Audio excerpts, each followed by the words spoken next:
This is Denise, and I'm here with Dan Pilla for today's Tax Help Minute. So Dan, we've got lots of people who are in financial crisis through bankruptcy or credit card debt they can't pay. What's going to happen to that debt? Well, what happens, Denise, is anytime you go through a debt forgiveness situation, whether it's a bankruptcy, home foreclosure, millions of people have had short sales here in the last 5 or 6 years. There have been millions of people with cars repossessed, with credit card debt that's been negotiated. What happens is these people get blindsided in a situation like this. Of course, this occurs at the worst possible time in their life. They don't have the money to pay their bills, or they wouldn't have been in financial trouble in the first place, right? So now what happens is, as a result, the creditor that forgives the debt is going to report debt forgiveness income to the IRS.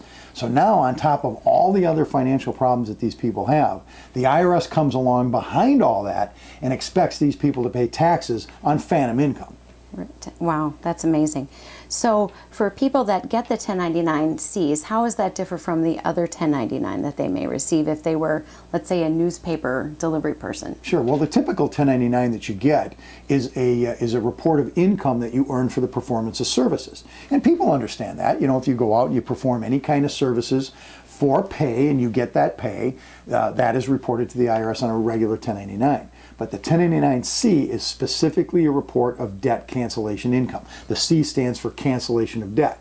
So what the creditor is saying to the IRS is, we cancel this debt, $5,000, $50,000 in the case of a home loan, who knows, could be a couple $100,000. I've seen business loans canceled for, $200,000 and $300,000 and $400,000, and then the creditor will send that report to the IRS, and now the IRS believes that you had income that they want tax paid on. So if you've got a 1099-C for $100,000, the IRS treats that as $100,000 worth of income, and they want you to pay tax on it, and that could be $20,000 or $30,000 of taxes. So is it always taxable, that income that's forgiven? Well, that's a good question. The answer is it's not always taxable. And as a matter of fact, the general rule is that cancellation of debt income is taxed, but there are exceptions to the rule. And there are so many exceptions in the law that if you understand how to apply these exceptions, almost nobody actually has to pay tax on canceled debt. The exceptions are so broad that virtually everybody falls under one or more of the exceptions. So that's the good news. That is good news. How do we get more information? More information is available in my book, How to Eliminate Taxes on Debt Forgiveness Income. This is the brand new book that we just released. This book is available from my website, taxhelponline.com. That's all one word, no spaces of any kind, taxhelponline.com, or you can call my phone number. The phone number is 1-800-34-NO-TAX.